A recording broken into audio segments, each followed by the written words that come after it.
Dans la foulée du BAP évité pour Nordvolt, le ministre de l'Environnement du Québec, Benoît Charette, a dit vouloir réviser son modèle. Une réflexion sur l'avenir de l'institution devrait débuter d'ailleurs dans les prochaines semaines. On reçoit ce soir Marie-Hélène Gauthier, qui a été présidente par intérim du Bureau d'audience publique sur l'environnement, le BAP, en 2022-2023. Bonsoir. Bonsoir. Le BAP existe depuis 1978. C'est vraiment une institution, on peut le dire comme ça, au Québec. C'est quoi le bilan du BAP, diriez-vous, 45 ans plus tard?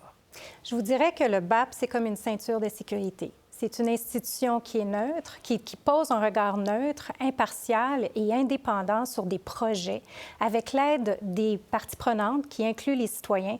Donc, je vous dirais, le BAP, c'est comme une ceinture de sécurité. Et est-ce que c'est important dans une société comme la nôtre? Absolument, de pouvoir s'exprimer. Quand un projet s'implante dans une communauté, c'est important de bien comprendre les impacts et de permettre aux citoyens de se prononcer sur ces impacts-là, comment ils vont les vivre. Et les citoyens connaissent leur milieu.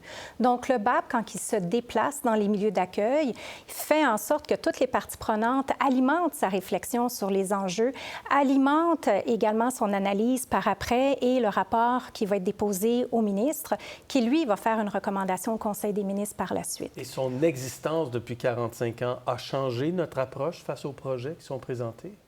Je vous dirais que oui, parce que lorsque l'initiateur d'un projet se présente devant le public, son projet est bien ficelé. Et il faut comprendre deux choses, parce que je pense que dans le discours public, on confond certaines choses. On confond la procédure d'évaluation et d'examen des impacts, qui, elle, dure de 13 à 18 mois. Au total? Au total, selon le type de projet, et c'est dans un règlement. C'est public, c'est dans un règlement, et le BAP, qui, lui, dure 4 mois. Donc, qui s'ajoute aux 13 à 18 mois non, ou qui est concurrent, partie? Qui fait partie du 13 à 18 mois. À l'intérieur du 13 à 18 oui. mois, il y a un BAP de 4 mois. C'est quoi les autres évaluations? Bien, en fait, l'évaluation, l'initiateur du projet va déposer son projet, son étude d'impact. Après ça, il va avoir toute une évaluation environnementale au sein même du ministère. Il y a une consultation interministérielle et par la suite, lorsqu'il y a une conformité, lorsque les ministères déclarent que l'étude d'impact est conforme, le BAP pourrait entrer en jeu s'il y a une demande. Donc, il y a une séance d'information où est-ce que, à la discrétion du ministre, qui nous demande d'aller devant le public pour présenter le projet. Et à ce moment-là, le public peut demander la tenue d'une audience publique qui est de 4 mois. Je tiens à vous préciser qu'il y a également la consultation ciblée, qui, elle, est de 3 mois. Une consultation ciblée, c'est quoi? C'est quoi la différence? C'est plus court? C'est plus court et également, les enjeux vont être ciblés par le ministre. D'accord. Quand on entend dans l'espace public, là, 12 à 24 mois, un BAP, c'est donc pas exact. C'est pas exact. C'est vraiment la procédure d'évaluation et d'examen des impacts sur l'environnement. Et ces délais-là sont dans les règlements. Et en fait, en 2017, il y a eu beaucoup de modifications dans la loi sur la qualité de l'environnement pour introduire plus de prévisibilité. Donc, les délais ont été introduits à ce moment-là et justement, la consultation ciblée a été introduite. Est-ce qu'il faut revoir ça? Je vous dirais que pensons peut-être à d'autres outils qui se retrouvent dans la loi sur la qualité de l'environnement, qui est l'évaluation environnementale stratégique. Donc, l'évaluation environnement stratégique pour une filière permettrait au gouvernement d'acquérir des connaissances et de pouvoir penser à développer des stratégies, des plans, des orientations. Et avec cette acquisition de connaissances-là, à ce moment-là, les évaluations de projets individuels vont être plus efficaces. Est-ce que c'est trop long, 18 mois? Est-ce que ça pourrait être plus court?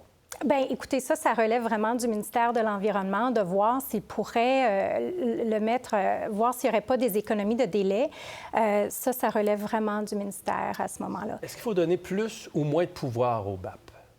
Le BAP a quand même de bons pouvoirs. Vous savez, les commissaires ont les pouvoirs d'un juge de la Cour supérieure et ça vient avec des responsabilités envers le public.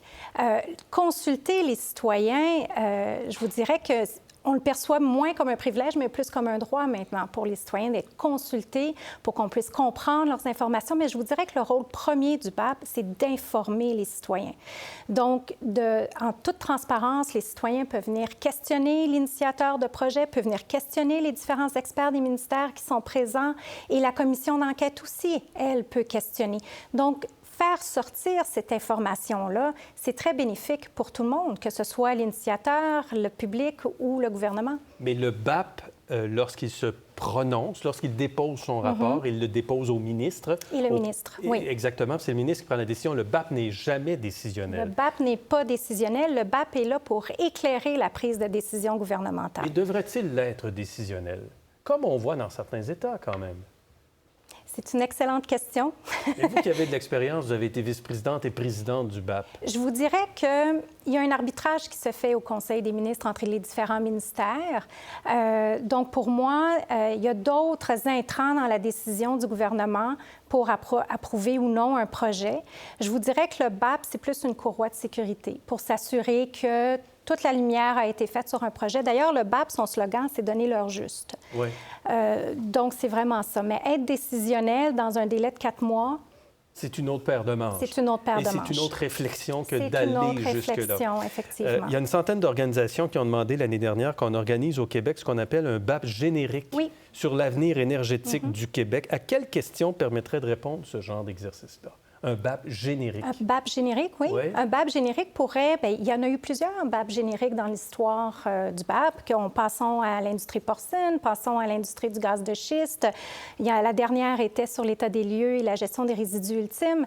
Donc, le générique, c'est pas sur un projet en particulier, mais sur une filière en général, puis ça regarde tous les aspects de cette filière-là, autant économique qu'environnementale que sociale. Donc, on pourrait le faire sur la filière batterie, par exemple. Absolument. Donc, il n'y a rien qui empêche. Un BAP générique, mais sans nécessairement mettre toute l'attention sur un seul projet. Oui, et effectivement, le BAP générique, en plus de déterminer puis d'acquérir de l'information puis de déterminer quelles pourraient être les stratégies, les orientations que le gouvernement peut se donner, peut également voir s'il y a des conditions d'acceptabilité sociale.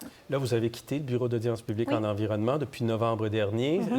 Je ne sais pas la réflexion, comment il se fait à Québec, mais est-ce que vous seriez disposé à participer à une réflexion sur l'avenir du BAP?